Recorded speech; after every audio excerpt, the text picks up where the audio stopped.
अस्सलाम वालेकुम my dear students. उम्मीद है आप सब खैरियत से होंगे। तो बच्चों, हमने पढ़ रहे थे हॉस्पिटल फार्मेसी टेक्नीशियन का पार्ट 2 का फार्मास्यूटिक्स 3 से। तो इसमें से आज हम डिस्कस करेंगे कि distribution and control of hospital medicines क्या होता है। तो इसमें से ना बेसिकली बच्चों आपके दो लॉन्ग क्वेश्चन निकल सकते हैं। एक क्वेश्चन है जी, डिस्ट्रीब्यूशन कैसे करते हैं हॉस्पिटल्स के अंदर जो मेडिसिन्स होती हैं। सेकंड क्वेश्चन ये आता है कि जी आप उन मेडिसिन्स को कंट्रोल कैसे करते हैं। डिस्ट्रीब्यूशन का क्वेश्चन अलग पूछा जाता है और कंट्रोल ऑफ हॉस्पिटल मेडिसिन्स का क्वेश्चन आपसे अलग पूछा जाता है। तो बच्चों, सबसे पहले हम स्टार्ट करेंगे कि डिस्ट्रीब्यूशन ऑफ हॉस्पिटल मेडिसिन्स क्या होता है। डिस्ट्रीब्यूशन से मुराद है कि जो हॉस्पिटल्स के अंदर जो मेडिसिन्स हैं उनको किस तरह से पेशेंट तक पहुंचाया जाता है। डिस्ट्रीब्यूट का मतलब होता है तकसीम किया जाता है। अब आपके पास दो तरह के पेशेंट्स हैं, एक है इन पेशेंट और एक है जी आउट पेशेंट। तो हम देखेंगे कि इन पेशेंट के लिए मेडिसिन को कैसे डिस्ट्रीब्यूट किया जाता है या पहुंचाया जाता है, या आउट पेशेंट के लिए मेडिसिन जो हैं वो किस तरह डिस्ट्रीब्यूट किया जाता है और किस तरह के सिस्टम इस्तेमाल करते हैं मेडिसिन को तकसीम करने के लिए। तो अगर हम बच्चों डिस्ट्रीब्यूशन की बात करें कि तो ड्रग डिस्ट्रीब्यूशन के लिए आप चार तरह के सिस्टम्स को इस्तेमाल करते हैं। ये आपसे एमसीक्यूज में भी पूछे जा सकते हैं कि आपके पास जो पहला सिस्टम होता है बच्चों वो होता है जी individual prescription order system. Second आपके पास होता है जी कंप्लीट फ्लोर स्टॉक सिस्टम। और थर्ड जो है जी वो कम्बिनेशन है इन दोनों का। और फोर्थ आपके पास होता है जी यूनिट डोज मेथड। अब हम वन बाय वन इन चारों मेथड्स को शॉर्ट फॉर्म में डिस्कस करेंगे। सबसे पहले बच्चों हम बात करते हैं कि जी जो पहला सिस्टम है इंडिविजुअल प्रिस्क्रिप्शन ऑर्डर सिस्टम। अब आपको नाम ही बता रहा है कि इंडिविजुअल का मतलब एक एक पर्सन और प्रिस्क्रिप्शन का मतलब है आपके पास जो नुस्खा आता है, जो पर्ची आती है। ऑर्डर सिस्टम का मतलब है जो भी पर्ची आपके पास आ रही है उस पर्ची को इंडिविजुअली तौर पर हर पेशेंट के लिए अलग से उसके मुताबिक मेडिसिन जो है तैयार करनी है। तो ये जो सिस्टम होता है बच्चों, ये नॉर्मली छोटे हॉस्पिटल्स होते हैं या क्लिनिक्स होते हैं वहाँ पे इस्तेमाल किया जाता है। उसमें क्या होता है जी, आप डॉक्टर के पास जाते हैं, डॉक्टर आपको चेक करता है, आपको प्रिस्क्रिप्शन लिख कर देता है। आप प्रिस्क्रिप्शन लेकर किसी जो उसकी जो फार्मेसी वहाँ पर लेकर जाते हैं और आपको इंडिविजुअली तौर पर आपकी रिक्वायरमेंट के मुताबिक मेडिसिन निकाल कर दे दी जाती है। This is called individual prescription order system. बच्चों, ये जो सिस्टम होता है हम मोस्टली आउट पेशेंट के लिए ही इस्तेमाल करते हैं। इस सिस्टम को हम स्मॉल या प्राइवेट हॉस्पिटल्स के अंदर इस्तेमाल करते हैं। It is use to lack of the man power, क्योंकि हमारे पास काम करने वाले लोगों की तादाद कम होती है, इसलिए हम इसको उन जगहों के लिए इस्तेमाल करते हैं जहाँ पर हमारे पास बहुत ज़्यादा अमला मौजूद नहीं होता। इसलिए इसमें हम एक एक पेशेंट को इंडिविजुअली तौर पर उसकी ज़रूरत के मुताबिक खुद मेडिसिन जो हैं वो उठा कर देते हैं। इसके बच्चों एडवांटेजेस क्या होते हैं हम सारे सिस्टम्स को डिफाइन करेंगे और उनके एडवांटेजेस भी पढ़ेंगे। तो बच्चों, जो इसका सबसे पहले जो एडवांटेज है ना वो है जी कि आप जब डॉक्टर के पास जाते हैं तो डॉक्टर से भी आपका डायरेक्ट कांटेक्ट होता है, क्योंकि आप अपने मेडिसिन लेने फार्मासिस्ट के पास भी जाते हैं, खुद लेने जाते हैं अपनी मेडिसिन लेने के लिए फार्मासिस्ट के पास। तो आपका कांटेक्ट किसके के साथ भी होता है, फार्मासिस्ट के साथ भी होता है। आपकी कोई भी क्वेरीज या क्वेश्चंस हैं तो आप दोनों से पूछ सकते हैं। तो pharmacist can directly review the prescription. अब आप नुस्खा लेकर फार्मेसी पर लेकर जाते हैं तो फार्मासिस्ट आपके प्रिस्क्रिप्शन को पढ़ सकता है।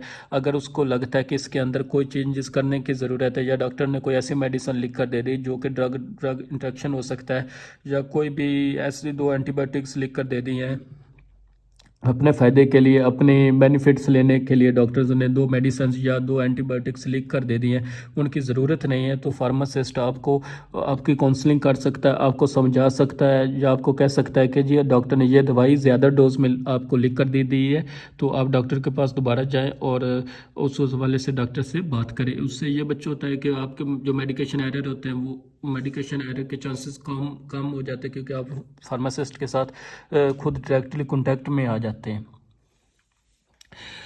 लास्ट आता है जी आपके पास गुड इन्वेंट्री कंट्रोल होता है। इन्वेंट्री क्या चीज़ होती है कि जो इन्वेंट्री होता है कि जो जो सामान आपके पास फार्मेसी के अंदर मौजूद है, जो जो ड्रग्स मौजूद हैं, उसको आप इन्वेंट्री कहते हैं या स्टॉक कहते हैं। अब क्योंकि आप एक ही बंदा तमाम चीज़ों को देख रहा होता है, उसमें अपना दो नंबरी के चांसेस या उसके अंदर फ्रॉड के चांसेस कम होते हैं। साफ ज़ाहिर है, सबको पता हो कि जिसकी फार्मेसी वही वही चीज़ों को देख रहा है, वही मेडिसिन को प्रेस अपना निकाल कर के भी दे रहा है, तो इससे आपकी इन्वेंट्री कंट्रोल में रहती है, आपको नुकसान नहीं होता, आप घाटे में नहीं जाते। सेकंड जो है वो बच्चों आपके पास हुआ जी complete floor stock system. Complete का मतलब होता है तमाम, फ्लोर का मतलब होता है फ्लोर का ऐसा समझ लें कि कोई भी ज़मीन या जगह, स्टॉक का मतलब होता है मेडिसन, सिस्टम का मतलब होता है सिस्टम। एक ऐसा सिस्टम जिसके में आपके पास एक ही जगह के ऊपर सारी मेडिसन्स, हर तरह की मेडिसन्स अवेलेबल होती हैं और आप हर तरह के पेशेंट को वहाँ से मेडिसन्स उठा कर दे सकते। This is called complete floor stock system.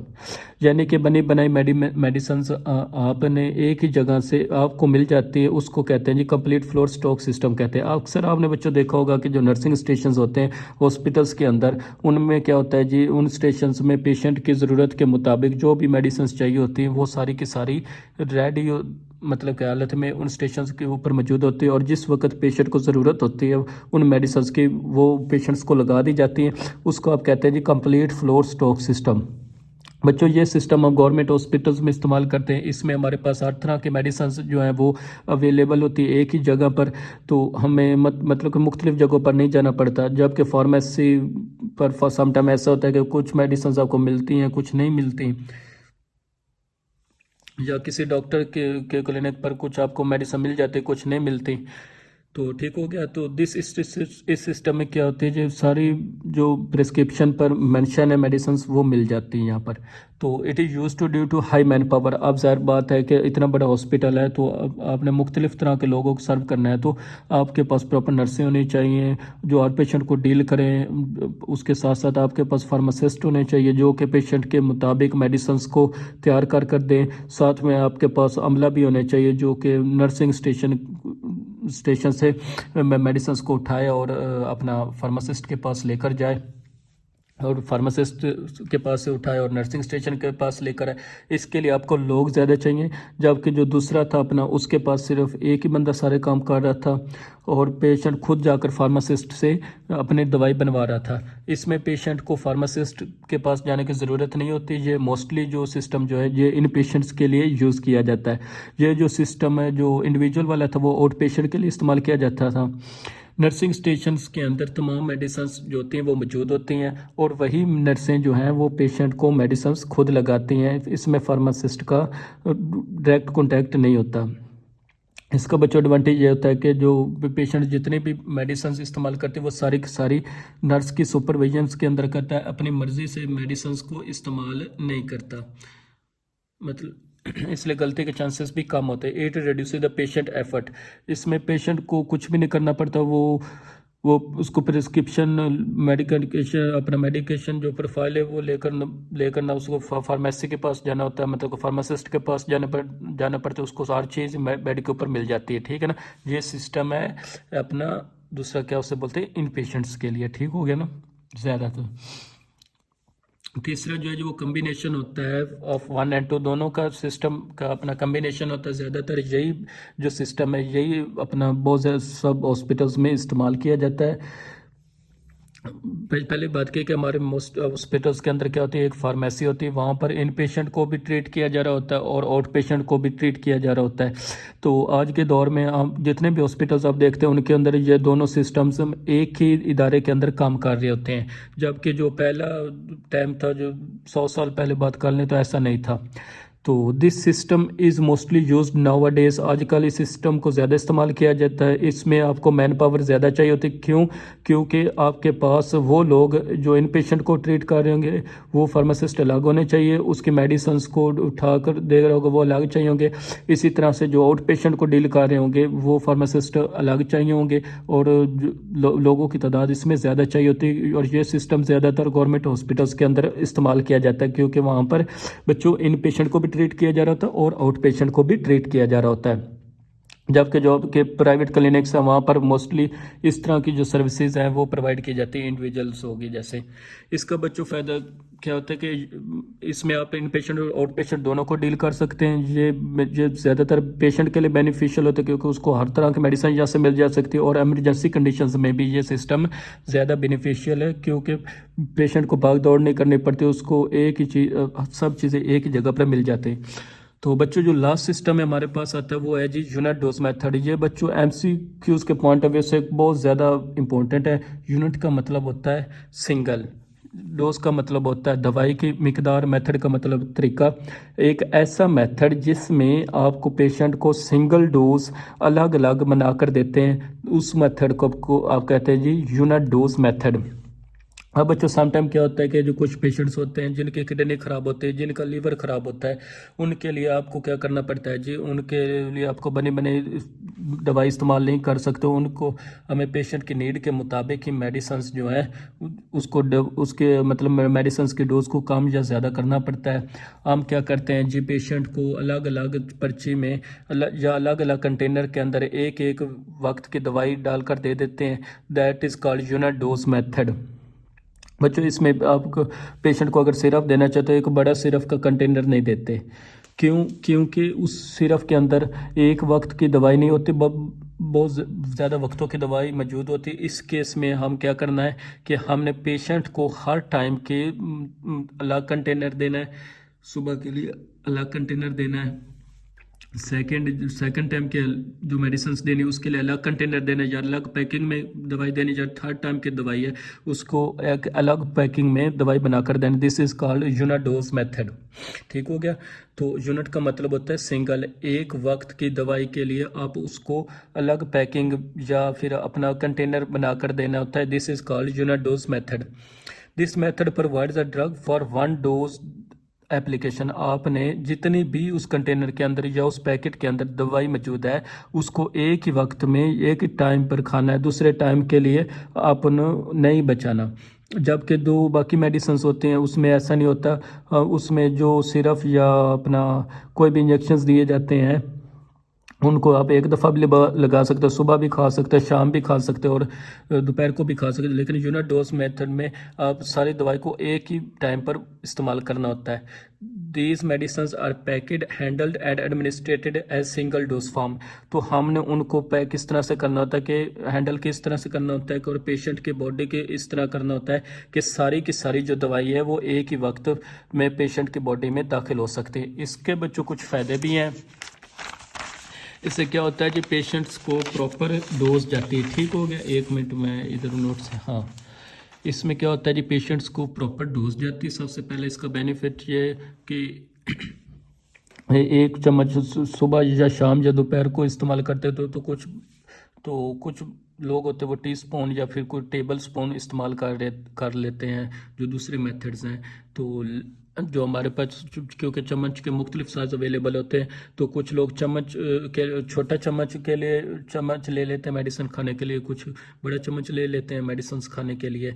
तो उससे एक गलत डोज बॉडी में जाते हैं। उसके बरक्स अगर हम अपने मुताबिक एज ए फार्मासिस्ट हर डोज को 5-5 ml करके अलग अलग कंटेनर में पेस्ट कर दूं और मैं कहूं कि आपने सुबह ये कंटेनर खाना है, शाम में ये कंटेनर खाना है और या रात में ये खाना खाना है, ये कंटेनर खाना है, तो इस तरह एक एग्जैक्ट डोज जो होती है वो अपना पेशेंट के जो अपना है पेशेंट को जाएगी और इससे मेडिकेशन एरर के चांसेस बहुत ज़्यादा कम हो जाएंगे। ठीक हो गया। तो इससे पेशेंट की एफर्ट कम हो जाएगी, उसको चम्मच नहीं ढूंढना पड़ेगा, उसको ये नहीं सोचना पड़ेगा कि मैंने छोटा चम्मच खाना है या बड़ा चम्मच खाना है, मैं मेडिसिन खानी है। इससे क्या है जिन जो नर्स है वो अच्छे से केयर कर सकती है। तो नर्स अगर ये काम करे तो वो ज़्यादा अच्छी केयर प्रोवाइड कर सकती है। तो अगर पेशेंट खुद अपना यूनिट डोज खा रहा है तो उसके अंदर बॉडी में एग्जैक्ट डोज जा रही है। सेकंड जो बच्चों क्वेश्चन है ना वो इस जो चैप्टर से निकल सकता है वो है जी कंट्रोल ऑफ हॉस्पिटल मेडिसिन। इस चैप्टर में से बच्चों आपके पास दो सवाल आते हैं। जो पहला सवाल आपके पास है तो वो इम्पोर्टेंट है, वो है जी डिस्ट्रीब्यूशन बट कंट्रोल के बारे में भी पूछा जा सकता है कि जो आप हॉस्पिटल्स के अंदर मेडिसन्स बना रहे हैं उन मेडिसन्स को कैसे कंट्रोल करना है। कंट्रोल से बच्चों मुराद होता है कि आपको पता होना चाहिए कि जो मेडिसन्स आप एज ए फार्मासिस्ट परचेज कर रहे हैं हॉस्पिटल्स के लिए, क्या वो मेडिसन सही तरीके से आ भी रहे हैं, या वो मेडिसन चोरी हो रही हैं, या उन मेडिसन्स को ज़ाया किया जा रहा है, या लोग उसको मेडिसन्स को बैठ जाकर सेल कर रहे हैं। इन मेडिसन्स को ठीक तरह से कंट्रोल करना दीज ये भी एक फार्मासिस्ट की ही जिम्मेदारी होती है। अगर वो कहते हैं कि जो आप अपने मेडिसन्स को हॉस्पिटल्स के अंदर मेडिसन्स को कंट्रोल करना है तो आपको रूल्स और रेगुलेशंस पर अमल करना पड़ेगा। तो सबसे पहले आपको बच्चों एक पॉलिसी बनानी पर वो पॉलिसीज़ क्या होती हैं जी, उस पर पॉलिसीज़ में आपने रूल्स और रेगुलेशंस बनाने होते हैं। उसमें तमाम मेडिकल स्टाफ को बताना होता है कि ये हॉस्पिटल्स की पॉलिसीज़ हैं, इसके मुताबिक वार्ड्स के अंदर इतनी मेडिसिन्स जाएंगी और जो भी मेडिसिन्स को इस्तेमाल करेगा वो प्रॉपर रिकॉर्ड या प्रॉपर मेडिकेशंस प्रोफाइल अपना फार्मासिस्ट के पास लेकर जाएगा कि हमें पता हो कि हमारे हॉस्पिटल्स में किस वार्ड्स के अंदर कौन सी मेडिसिन्स कितनी मिकदार में जा रही है। तो पहला स्टेप है जी हॉस्पिटल्स की policies banana. Hospitals places help in proper control of the medicines in the wards and pharmacy। इससे अब बच्चों अब अपना वार्ड्स और फार्मेसी पर मेडिसिन्स को कंट्रोल कर सकते हैं और वार्ड से इस तरह ना वार्ड से मेडिसिन्स चोरी होंगी और ना ही आपकी फार्मेसी से मेडिसिन्स चोरी होंगी। All staff members should know about the hospital policies. आप सबको पता होना चाहिए कि अगर किसी ने रूल्स की खिलाफवर्जी की तो उस पर इतना जुर्माना हो सकता है या अपना जो मेडिकल लाइसेंस है उसका वो कैंसिल हो सकता है या उसको इतने साल सज़ा हो सकती है। फिर है कि जी आपने लॉज एंड रेगुलेशंस बनाने हैं। ये बात मैं पहले बता चुका हूँ कि लॉज एंड रेगुलेशन से मुराद है कि जी सज़ाएं होनी चाहिए। अगर कोई 2 नंबरी करेगा तो उस पर यह कानून लागू होता है, उस पर यह शिक अप्लाई होती है ताकि लोगों में ड्रग अपना डर डिवेल्प हो कि वो अपनी जिम्मेदारियां सही तरीके से सारे अंजाम दें, कोई भी गलती ना करें, मेडिसिन को चोरी ना करें। तो अगर वो चोरी करें भी तो उससे पहले थोड़ा सा सोचें। तीसरा है जी रिकॉर्ड रखें। अगर आप एज ए फार्मासिस्ट कोई भी दवाई वार्ड्स के अंदर पहुंचा रहे हैं या आउट पेशेंट को दे रहे हैं तो आपने बच्चों क्या करना है कि जी आपने एक प्रॉपर उसका रिकॉर्ड रखना है। रिकॉर्ड हम कैसे रखते हैं कि जी अगर हम आउट पेशेंट को मेडिसिन दे रहे हैं तो जो उनकी जो प्रिस्क्रिप्शन है जिसके ऊपर उनके लिए मेडिसिन लिखी हुई हैं, जिसके पर डॉक्टर ने मेडिसिन लिख कर दिए, आप उस प्रिस्क्रिप्शन को अपने पास रखें और एट द एंड आप उसको चेक कर सके कि हमने कितनी दवाइयाँ खरीदी थी और हमारे पास कितनी प्रिस्क्रिप्शंस आई हैं और उस प्रिस्क्रिप्शन के मुताबिक हमने पेशेंट को कितनी दवाइयाँ दी हैं और कितनी दवाइयाँ ऐसी हैं जो कि प्रिस्क्रिप्शन में नहीं है लेकिन वो निकल गई हैं। तो इससे आपको आइडिया हो जाता है कि जो सेफली जो दवाइयाँ इस्तेमाल हो रही है या उनमें कोई गलती या हेरफेरी हो रही है। इसके अलावा जो आपके पास इन पेशेंट्स होते हैं, जब वो पेशेंट्स हॉस्पिटल्स के अंदर एडमिट होते हैं तो अगर वो ठीक होकर घर चले जाते हैं तो फिर भी आपने उनकी मेडिकेशन प्रोफाइल उठाकर अपने फार्मेसी के पास अपने फार्मेसी सबमिट कर लेना। खुदा न खास्ता अगर किसी की डेथ हो जाती है तो उसके बाद भी उनकी जो प्रोफाइल वो अपने पास उठाकर सेफ रख लेनी है कि एट द एंड हमें पता हो कि इस पेशेंट पर हमारी कितनी मेडिसिन लगी हैं और हमारे पास कितना रिकॉर्ड मंगवाए थे, कितनी मेडिसिन मंगाई थी और कितनी मेडिसिन हमारी इस मंथ में इस्तेमाल हुई हैं। सो आपने कितने टाइम्स के लिए वो रिकॉर्ड अपने पास रखना है। जो मुख्तलिफ हॉस्पिटल्स के अंदर रूल्स होते हैं कि कुछ हॉस्पिटल्स में होता है कि आपने एक पेशेंट के लिए अपना रिकॉर्ड स्टोर कर रखना है, कुछ हॉस्पिटल्स में 1 साल के लिए रिकॉर्ड रखा जाता है, कुछ में 2 साल के लिए अपना रिकॉर्ड रखा जाता है। जो पेशेंट्स की प्रोफाइल्स है वो अपने पास रखनी है क्योंकि उसकी मतलब कि जिस हॉस्पिटल्स में भी आप अपना हॉस्पिटल्स में काम कर रहे हैं वहाँ पर जो भी रिकॉर्ड होता है मेडिसिन्स का उसके मुताबिक ही आपने वो रिकॉर्ड आपने भी सेव कर रखना है, उसके मुताबिक चलना है। Record keeping help to control the drug within the hospital. से रिकॉर्ड रखने से आपको पता चल जाता है कि आपके पास कितनी दवाइयाँ सही तरीके से इस्तेमाल हो रही हैं। और फोर्थ आपके पास आता है जी इन्वेंट्री कंट्रोल। इन्वेंट्री कंट्रोल से बच्चों मुराद है कि आपके पास जितना स्टॉक है मेडिसिन्स का उनके आपके पास प्रॉपर लिस्ट होनी चाहिए। आपको पता होना चाहिए कि मैंने इतने पैनाडोल या पेन किलर्स डायक्लो वगैरह मंगवाई, इतनी एंटीबायोटिक्स मंगवाई, एजामिक्स वगैरह। और हॉस्पिटल्स के अंदर अपना ये अपना और ये भी पता होना चाहिए कि हॉस्पिटल्स में मुख्तलिफ वार्ड्स में एक एक मंथ के अंदर इतनी इतनी इस मेडिसिन की रिक्वायरमेंट्स होती हैं। उसके बाद आपके पास जो स्टॉक मौजूद है फार्मेसी के अंदर उसको भी प्रॉपरली स्टोर करना, उसको प्रॉपर लाइट में रखना, उसको प्रॉपर टेम्परेचर देना, प्रॉपर सफाई का इंतज़ाम रखना है, हवा का प्रॉपर इंतज़ाम रखना है, लेबलिंग रखनी है। ये तमाम चीज़ें क्या करते हैं आपकी इन्वेंट्री को कंट्रोल करने में अहम किरदार अदा करती हैं। तो यहाँ पर बच्चों ये आपका जो चैप्टर नंबर 5 है वो हो गया ख़त्म। तो इंशाल्लाह नेक्स्ट पढ़ेंगे। अगर कोई सी बात की समझ ना आई हो तो कमेंट सेक्शन में लाजमी पूछिएगा, और अगर वीडियो अच्छी लगी हो तो अपने दोस्तों फ्रेंड्स क्लास फेलो से लाजमी शेयर कीजिएगा। तो नेक्स्ट लेक्चर तक के लिए इजाज़त दीजिए। अल्लाह हाफिज़।